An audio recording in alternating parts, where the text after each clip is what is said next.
یہ ابو طالب کون ہے؟ مولا علی شیر خدا کے والد گرامی حضرت ابو طالب رضی اللہ تعالیٰ عنہ۔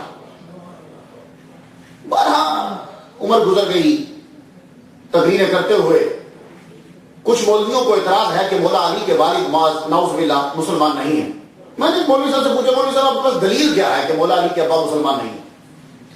کہنے لگے حضور نے کہا تھا کہ کلمہ پڑھ لو تو انہوں نے پڑھا نہیں۔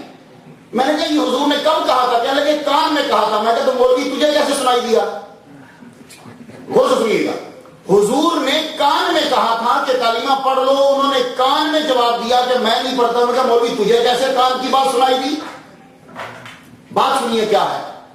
تاریخ کے اوراق جب میں نے دیکھے تو ایک بات ملی کہ حضور نے کہا چچا کلمہ پڑھ لو۔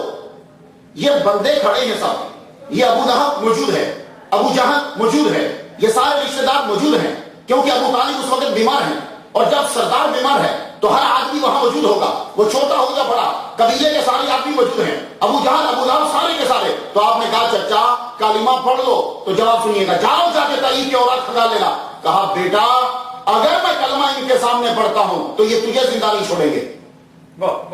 جملہ کا غور سے سنیے گا، اگر میں ان کے سامنے کلمہ پڑھتا ہوں تو پھر میں تیری پروٹیکشن جو کرتا ہوں پیچھے رہ کے میں تجھے بچا نہیں پاؤں گا۔ اب یہاں رک جاؤ، میں نے تاریخ کو بند کر دیا، آگے مجھے ضرورت بھی نہیں پڑھنے کی۔ میں نے مولوی صاحب سے پوچھا، مولوی صاحب اگر میری کن پٹی پہ کوئی پسٹل رکھ دے اور یہ کہے کہ تو کہہ کہ خدا دو ہیں، اگر میں کہہ دوں کہ خدا دو ہیں میں مسلمان کے کافر؟ مولوی بولا تو مسلمان ہے۔